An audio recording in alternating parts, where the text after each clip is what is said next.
So, welcome everybody to the seminar Gender Differentiated Participation in Post-Harvest Activities and Perspective on Post-Harvest Losses in Mexico that will be presented by Silvanus Ocho. Silvanus has a PhD in agronomic sciences and biological engineering of the University of Liège in Belgium, and he's been at CIMIT leading the post-harvest activities since October 2017. So 7 years already, yes.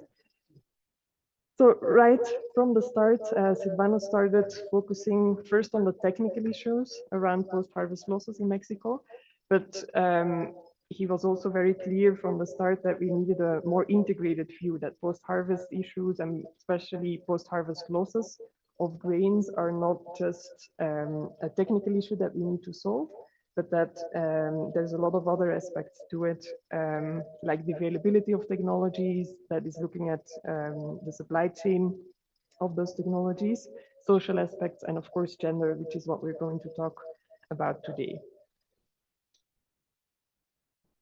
Let's just start. Thank you very much, Nelly, for pushing for this. Hi, everyone. Thanks for joining us.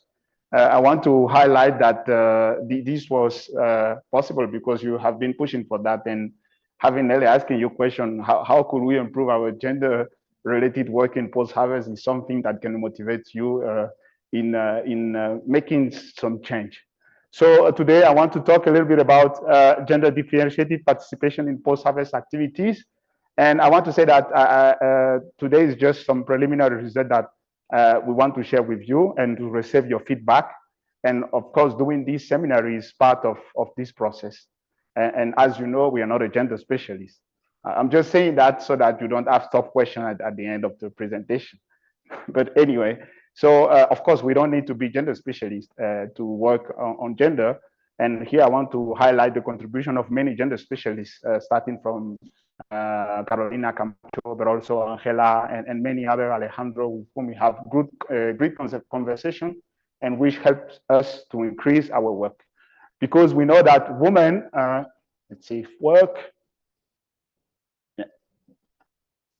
yeah, it's working. So women represent an important driving force in agriculture, particularly in rural area where they participated in many activities. And, oh, this is happening. Let's see.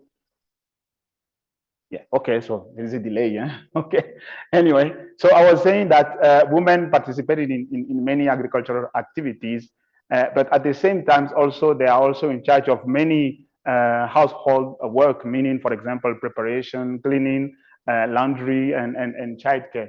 And this made a close relationship between the productive unit and the family unit. And this relationship is very complex because at the same time, there is a gap in access to productive resources for women. And we have to change that. And by changing that, we need better data. We need better data, not only on women, but also men's labor in agriculture, because this will help us to design better agricultural policies to increase food security, for example. But having better data is not sufficient. We also need to understand gender dynamics related to post-harvest, because there is a lot of relationship, a lot of things happening inside a household related, for example, to the process of making decisions or in terms of preferences and priorities. And if we keep this in mind and we apply it to the post-harvest system, which encompass all of the activities from field drying to consumption, then we can ask ourselves how gender is related, what is gender participation in the post-harvest system. The post-harvest system generally for grain, because there is differences for fruit and vegetable, for example. A typical post-harvest system starts with harvesting, field drying, and include field drying, transport, drying, winnowing, farm storage, and in the context of Mexico, we have many other activities that can also be included. And I want here to highlight two. For example, we have what we call it mogote. So mogote is basically a pile of maize plant, which is left on the field for drying and which facilitates the collection of the harvest. But we also have another activity very interesting here called la dobla in Spanish, here in Mexico, which is basically doubling the plant and having the crop downward It's also helping on the drying process, but at the same time, it's also avoid water entering because we have unexpected rain event currently due to climate hazard. So we have a variety of post-harvest activities in a smallholder farming system, but it doesn't mean that post-harvest is still, but we know that post-harvest is still a big challenge because post-harvest loss is around 10 to 40%. We made some measurement here, and only during drying, post-harvest loss during storage I also talk about drying because I did my PhD on drying. But anyway, so during storage, post-harvest loss can actually reach quickly 60%, which is a huge economic loss. But at the same time, it has a huge impact on food security for farmers. So in the current study, the objective was to understand gender dynamic associated with post-harvest activities. But we didn't focus only on post-harvest activity. We also asked for pre-harvest activities because pre-harvest activities has an impact on the quality of the grain and how the system will follow up.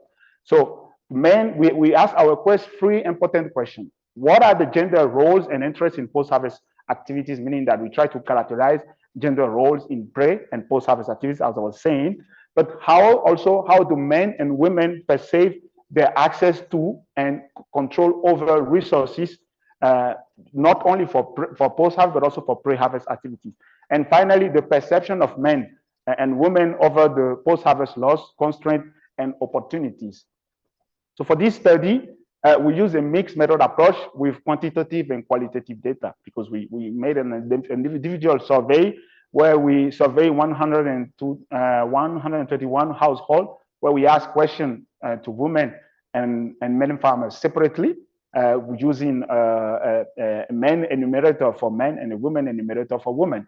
And we asked for the activity profile, meaning what are the activities, the agricultural activities in which the respondent is participating, but also access and control, and what they also think about the other gender. We asked what their participation and what they think about the other gender also. And apart from that, we also did different gender differentiated focus group where we asked questions about the influencing factor. What are the influencing factors that contribute to post-harvest losses from the perspective of farmers, but also what are the constraints and opportunities that they are facing.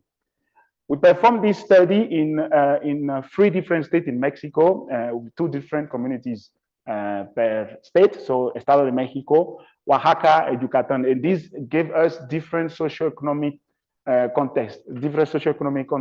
This is really important because I want to highlight that we work with smallholder farmers, but practicing smallholder farming in Estado de Mexico is different from doing it in Oaxaca and different in Yucatan. In Yucatan, we have most farmers are practicing the milpa system, which is a polyculture farming system with the combination of maize, beans, and squash on the same plot. And in Estado de Mexico, we could say that we have farmers who are in a transition to intensive system. They're not doing intensive agriculture, they're in a transition because they use much more agricultural input. And with Oaxaca, we have the 2 coexistence of the 2 systems, I would say. But of course, it's much more complex than that. And for example, in Oaxaca, we have much more polyculture farmers than farmers in transition to an intensive system. Okay, so I put here some socioeconomic context related to the participant. For example, most of the farmers surveyed was, except on the state of Oaxaca, who could say that? In one of the community in Oaxaca, we do only have 36% of only farmers being indigenous, but the whole in the other side of the study, most of the farmers were indigenous. And the area planted, smallholder farmers, is around 2 hectares, and well, okay, and the yield also very low.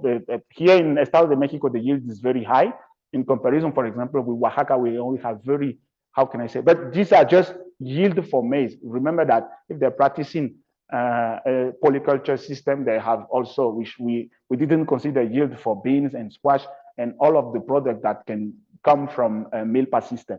And also most of the farmers use their grain for home consumption. And we asked them, are you experiencing post-harvest losses?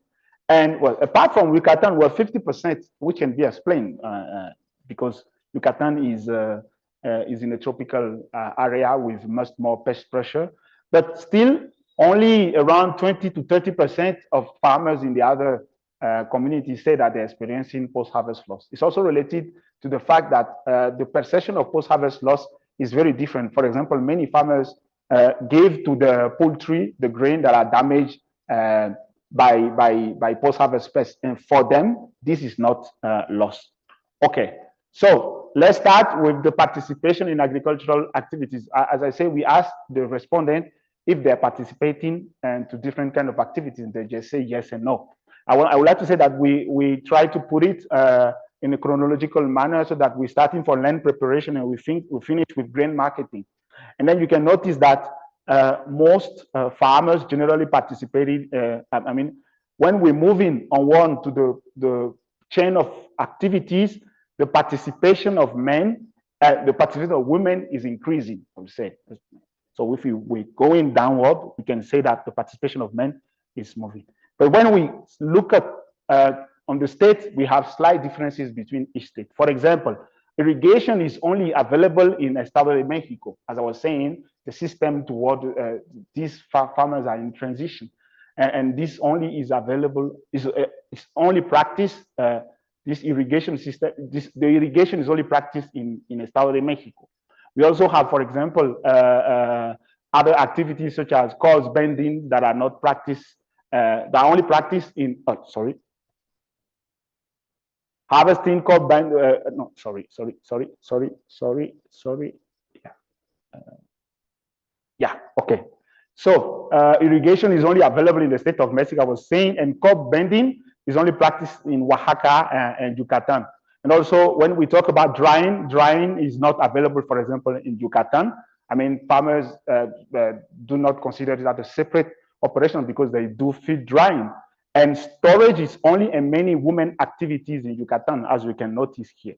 So we also ask farmers the time that they dedicated to the activities, the different kind of activities that we're asking. And we did it we asked men the time dedicated and the time that they dedicated to these activities and the time that the woman in the household is dedicating to the same activity. And we also had the same question to women to see the difference in perspective. And we represented the data per person per day, a day of 24 hours per hectare. Okay, so what we can see here is that land preparation, weeding, and crop monitoring are the most time-consuming activity. But when we go back to the states, we can see that there are also slight differences. For example, we can notice that pre-harvest activities are more time-consuming in Oaxaca and Yucatan, which is explained by the system that the agricultural, the farming system that they have. But we can, if we look at closely, we can deep dive, we can see that land preparation, crop monitoring, and weeding were the most time-consuming activities. Of course, I was saying that irrigation was only practiced in Estado de Mexico. But what we can notice here, we have some slight differences, but we can say that both men and women have a similar perspectives regarding the amount of time dedicated to these activities. When we move forward and think about post-harvest activity, again, you can see that crops bending, harvesting, and husking were the most important activities. And again, notice here that according to women perspective, for example, we have the grain marketing, you have the estimation of men on grain marketing, and here what women think that this activity actually requires. So we have an underestimation of the participation of men in pre-harvest, in post-harvest activities, which was not the case for pre-harvest activities. When we look up closely again, we can see that the challenge is not the same when we compare the different states. Again, in Yucatan, we can see that post-harvest activity are more time-consuming.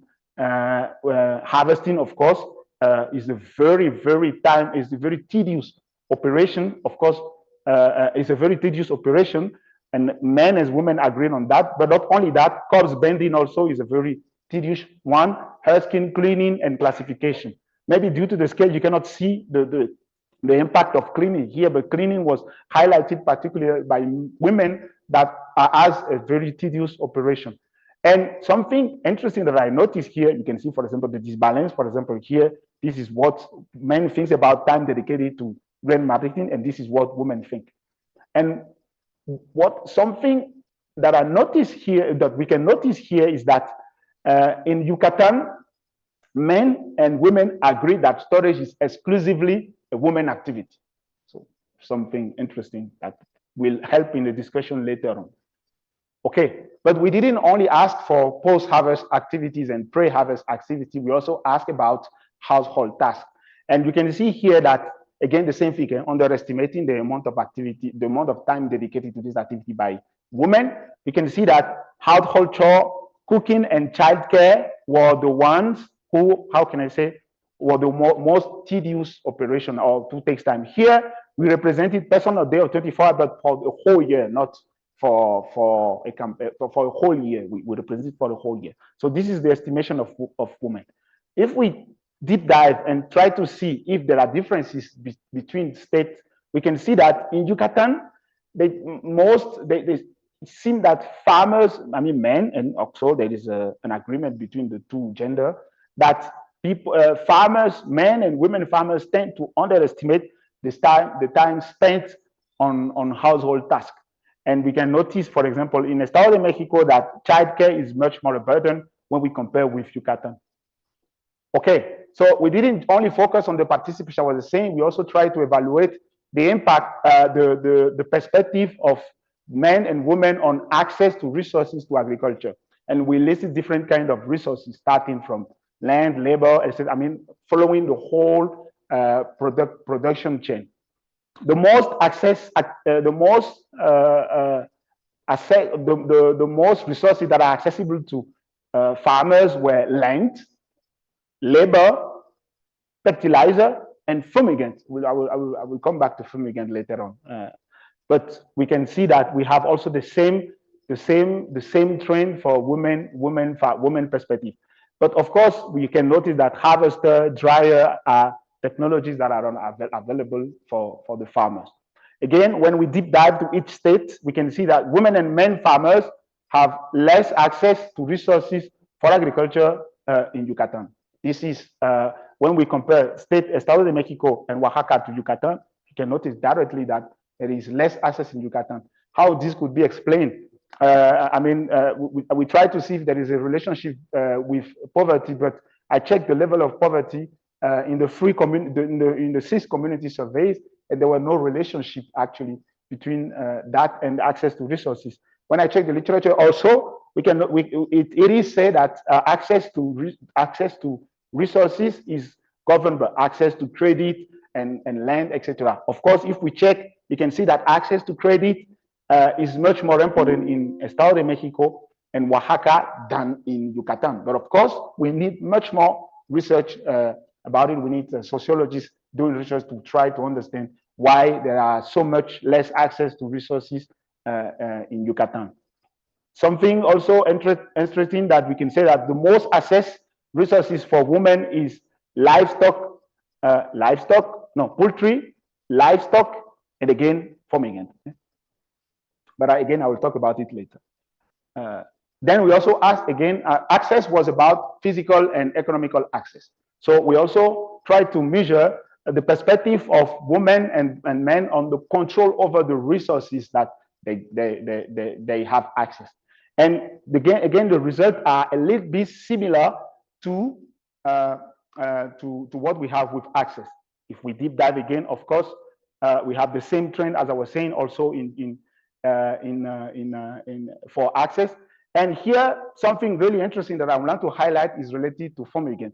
So fumigant here is related to aluminum phosphide tablet. Aluminum phosphide tablets are a chemical way of controlling pests. I mean, there are very small tablets that you can add to a container, and then the tablet emits a gas which will kill the insect.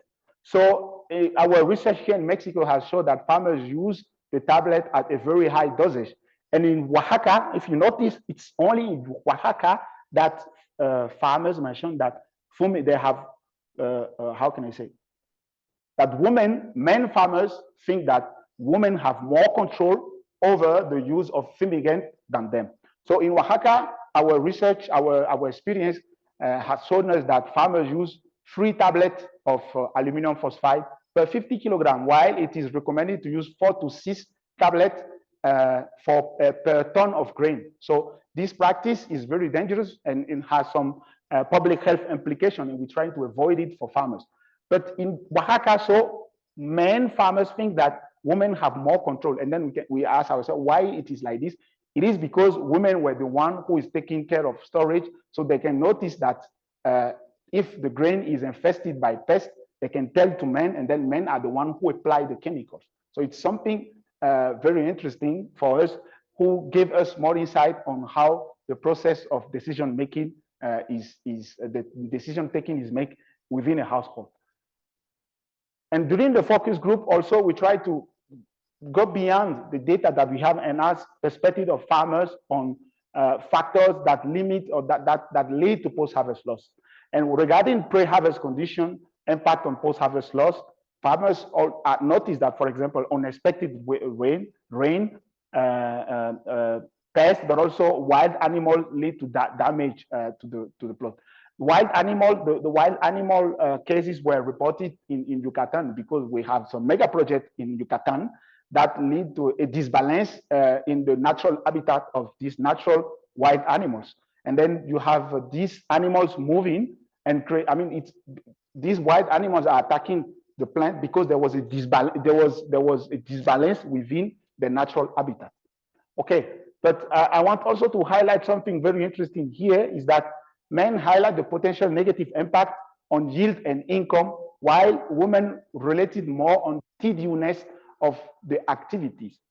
When we think about harvesting and transport, both gender highlighted the fact that cost and damage prior to storage are the constraints leading to post-harvest loss, while for shelling and cleaning, the main problem highlighted was access to machine, shelling and cleaning and storage, and also access to better storage technology. Regarding grain marketing, many farmers highlighted that sometimes they have to sell their grain because it is infested.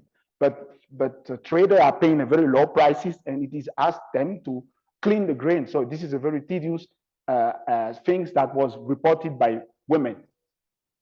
When we think about opportunities, very interesting also, they mentioned the fact that pre-harvest activity and harvesting, for the pre-harvest activity and harvesting, the main opportunities is labor. They say that there is labor. I tend to think maybe, or we used to tend to think that there are no labor available on the rural area. Actually, farmers think that labor are available. The main problem is the cost. Now they don't have money to pay for that. And also some farmers suggested that they could generalize the use of crop bending actually to avoid the negative impact of unexpected rains on proliferation of fungi. And also, of course, mutual aid. They also talk about taking back mutual aid as a way of having labor available to perform pre-harvest and post-harvest activities. As again, there is a differences between gender because men highlighted the importance of improving yield because they to cope with post-harvest loss, because they say if we have a lot of post-harvest loss, improving yield will be a way. So even if the animals takes part of if the pests take part of the damage, we still have grain available for us. But women highlight the need, for example, for mechanization, mechanical harvester that would actually help to avoid this problem. Regarding shelling, cleaning, and storage, there's not a big difference between the different. There's no difference because again, both gender highlighted the key aspect of having access to shellers and cleaners, which are a way of avoiding losses. And regarding storage, they also highlighted the impact to connect with traditional methods, for example, the use of plant extract or the use of micronized lime, not micronized lime to actually avoid pest proliferation. But again, a slight difference here is men highlighted the resistance of native varieties, that we could relate it to the resistance of native varieties to actually avoid losses during storage, while women highlighted the access and the use of hermetic metasilo as an opportunity to avoid losses. Okay. Well, I want to summarize basically what we have as a data from our research. Of course, much more, have many things that we could explore, But again, gender roles and interests in post-harvest losses are vary according to the socioeconomic and the agronomic context, as we see. And of course, access to and control over resources play an important role in minimizing post-harvest losses. And what we notice through our study is that the access is very limited. So, and if we really want to minimize food losses, this will require us to apply a gender transformative approach. I mean, I'm pretty sure that everyone already have seen this term of gender transformative approach. And I mean, it is a term that we can use it, we use it, and we say that we're doing it. But actually, this need that we have to align project objective to the budget, because many times budgets are lacking. And doing a gender transformative approach means that we really want to facilitate the change of gender norms so that women can have more access to productive resources. I want to finish saying that our results also show that the design of gender sensitive machinery to minimize post-harvest losses is really important. And to do that, we need to consider not only gender dynamics, but we also have to consider all the systemic constraints that women is facing. And there are a lot of effort. We already have a lot of effort recently. For example, you can see the machine who is here was designed to facilitate, to decrease drudgery during their activities. These are women that are producing compost. But the problem with this machine is that the fairing engine of this machine is made of a crank. And I tried it, it's very easy. But using the crank is very difficult for women because they're just not because of the power that was needed, but just because they are afraid to get themselves hit by the crank. So they just don't want to use the tool. So this tool was designed to empower women. In the end, they have to wait for men to actually use that. So I also want to finish with a last example where we were trying to explain how it is important to develop mechanization machines for women. And here is a picture of a visit of the board of trustees of CBIT. Bram was there, maybe not in the picture, but he was there at that time. And I was explaining how we were working on developing a bicycle shelter, very available, easy for women to use. And Dr. Cindiwe Sibanda, the chair of the CGIR board of trustees, want to try the bicycle that day. And that day, CBIT got kicked out from the CGIR because she almost fell down. And I realized, wow, the bicycle is a man bicycle. It's not a woman bicycle. So this is a very simple detail that we missed out. So the road to hell is paved with very good intention. So it's very important for us to pay attention to this detail. Thank you very much for your attention. I would like to thank everyone who participated in this study, Adair, Alejandro, Nele, everyone who contributed. And if you have some questions, I will be glad to answer. Thank you.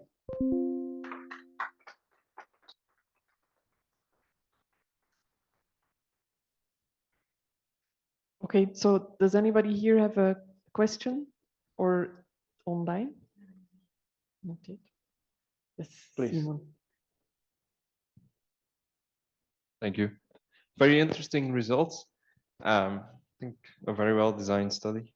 But one thing that strikes me is that there's often talk that the role of women is underappreciated and that they spend much more time than people think. But according to your results, everyone is very well aware of how much time all the activities take and who is participating and doing what. So how would you explain that? I mean, thank you very much. That's a very good remark. Actually, our work in gender is paved of myth. There are a lot of myths. There are a lot of myths that we have actually to debunk. There is a very interesting paper from our colleagues from SIP and IFPRI who try to debunk this myth. This is why we need precise data. We need really precise data to understand actually where women are participating. If they have interest, they have no interest in doing an activity, they prefer to do other things. So the main problem is we scientists, I think scientists, we don't have accurate data to appraise the situation. So we need much more accurate data to actually take decisions. Yeah, and I add to that, the people that you saw are the husbands, right? I mean, it's men and women. So it's good that at least within the household, they have a good idea. but that doesn't mean that there's no more general lack of understanding of the time people spend on certain activities. Yeah, I think that's the main problem. I mean, it's us who don't understand what is happening.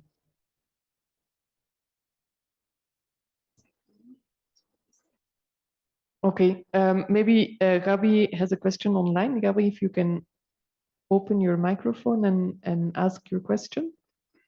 Yes, thank you. Silvano, why do you think that in some states in Mexico, the post-harvest task is only for the woman? We see that, no, not only for women. But in on most of these states, there are this activity for women only. But this is not exactly what we saw. Men still participated in post-harvest activities. So actually, if we really want to make the technology, to take the technology to the farmers, to use a very famous expression that we use here, we really have to take into account that women are not the only one participating. But actually, in our training, women are not showing up. I mean, we're not showing up, I would say, because we organize training and not at the moment that they are not available. We don't take action because women are taking care of children, and we don't take into account that if they have to invite them to participate in an activity, we have to think about childcare. So our research showed that yes, women participate more in post-harvest activities, but men also participate a lot. So it's not about only focusing on men, because actually there is the process of decision is always a discussion between men and women, and then they decide together what to do. So we have to be very careful about it and look for accurate data before actually planning our intervention. See. Okay, so we have a couple of comments and questions online. A comment from Santiago, who commented on Simon's remark that he was also very pleasantly surprised that men and women at least agree on how much time is dedicated to different activities. And then Natalia is asking if women mentioned any concerns about the impact of using the fungicide on health or flavor of their grain. That's a very good question. Not part of this study. We did another study with actually Frédéric Goulet, where we tried to see why farmers are still using aluminum phosphide tablet if they know that it has an impact on the flavor. They know that it is toxic. Why are they still using it?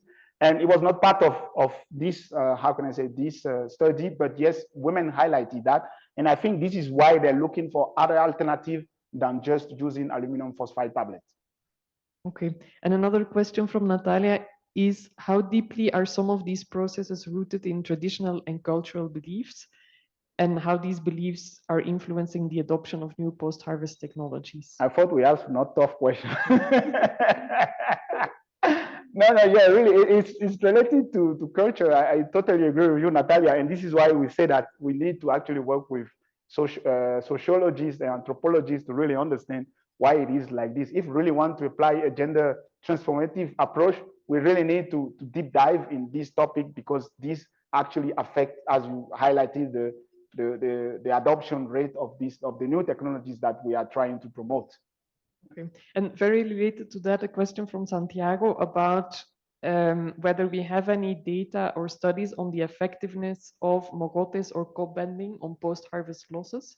Very good question. Traditional. We tried actually to measure it in Oaxaca, and it did have an impact, but I think the main problem is still, mogote, let me see. Where do I have it? Is a perfect condition for the development of fungi. We have actually a variety of practices. I didn't present it here. For example, in Oaxaca, we have Zacateo, Rosado, and when it's rain, it's perfect condition to develop the development of fungi. The problem with that is the alternative solution would be to make dryer available, but dryer are very expensive, and we have to think about accessibility if we want to, if we want to facilitate access to that. I also want to say that the research, our experiment on mogoteo, zacateo, and all of these practices were not very conclusive. So we want to do it again the end of this year in Oaxaca. Okay, then we have a question online from Nozomi. If you can open your mic and ask your question. Yes. Hi, Silvanus. Thank you so much for your excellent presentation. I have a question on mechanization. I agree with you that mechanization for post-harvest is extremely important for women to save their labor and reduce crop loss. But how about mechanization happening in other activities from land preparation, weeding, and harvesting? And what do you know what are priorities of men and women for mechanization, in which activities they are interested? Very good question. Thank you very much, Nozomi, for joining us. Very good question. Fortunately, we have the mechanization team of CIMIT near us, so we exchange a lot. So there was a lot of work, at least here in Mexico. I think the situation is a bit different in South Asia, because we also have a great team there. But here in Mexico, we developed, there was a lot of work on developing, for example, planter seeder, very affordable seeder that can actually be used by women. And we have actually communities here where they adopted. We have a menu of different types of technology, but depending on the context, and it is not clearly understood why this technology accepted in some area and in some area no. So they were really interested in planting, in harvesting also. But I know that we are working on a new harvester, because harvesting is very challenging operation. So this is basically what I can say. I think we want to stretch more our relationship with the mechanization team in the coming years. So I hope that I can give more detail about it in the future. Yes, and actually the next person online is Joshua, who I think might have a similar question. So thank you, Nozomi, and Joshua, if you would like to open your mic. Yes, thank you. Hi, Silvano. Thank you for your presentation. Very interesting. But I have a question about the last conclusion that you said about the design of gender-sensitive machinery. Who we here in CIMIT, I mean, it's very specific, but who can we, as a team, as a mechanization team, who can we approach to check, to see if we are designing a specific solution with a gender perspective, with that, to be appropriate, and also consider that point that you are telling us? Maybe Thank you very much. I think we need gender specialists, of course. We have to ask gender specialists. But again, what I think that we have to tailor our machines to very specific context. So the main people who should guide us in this process of designing machine are farmers. We have to talk with farmers. We have to design, co-design together with them machines that they and take into account their feeling. As I say, in these machines, the main problem was not that they didn't think about gender, but they think about gender outside of the target, I would say. They think about gender outside of target, which is great, but they should have asked them what kind of firing system you prefer for these kind of machines. And this will have avoided us spending a lot of money without achieving the objective. Okay, thank you. Thank you very much. Okay, and then we have one more online. Emily, if you'd like to go ahead. Yes. Hi, Silvanus. Thank you so much for your presentation. It was so much informative, and I enjoyed listening to it. So especially when you captured the participation in agricultural activities by the time men and women used in different activities, and also participation, whether yes or no. So my question is on that participation. It's interesting to see that women participated more in agricultural marketing as opposed to other pre and post-harvest activities. And I wanted to know, how did you capture this question? Because here in East Africa, we find that when you ask men and women in a household how much their participation, some of them, they participate either jointly or man alone or woman alone. So how did you really ask this question about participation? Yes, thank you very much. Thank you very much. Very, again, very difficult question. The idea, grain marketing here is actually commercialization. Maybe we didn't explain that clearly, but it's only in Oaxaca that actually it was highlighted that women participate a lot in this activity, and this was not well perceived by men and women. And I understand the fact that you say that here, because it is related to the management of income, and in many regions in Africa, women are not the one who are leading this kind of effort. But again, this study didn't actually help us to answer this question. We did another one where we actually tried to evaluate women empowerment. And during this one, we also did focus group where we discussed with women. And actually, there is a consensus in Oaxaca that the management of income is a decision. I mean, there is a discussion between men and women, and they take the decision. And women are the one who manage that. So men say that in a gender differentiated focus group, and women say that in a different focus group in the same communities. So I think it is something that is very localized. I mean, in Oaxaca, where we have this kind of thing. Of course, we did it in other regions here in Mexico. We don't have the same result. So that's how I could explain that. It's maybe related to because I said they were indigenous, but indigenous here is different from indigenous here, which is different from indigenous here. So it's also have some cultural root that we may have to explore to understand clearly what is happening. Okay, so thank you. I think online we don't have any more questions. Maybe just checking in the room if anybody has another question or comment. Oh, No? okay. So then I think as a conclusion, I just want to say that this is the first step, right? Like you said at the beginning, we first need data to know what is going on, and now we want to make sure that we take this into account as we design interventions and policy and continue our work also with a lot of the interesting questions that came up in the discussion. I don't know if you have any last words or no, thank you very much for everyone online also here for your question, and yes, let's keep continuing with the great job. Okay. Thank you.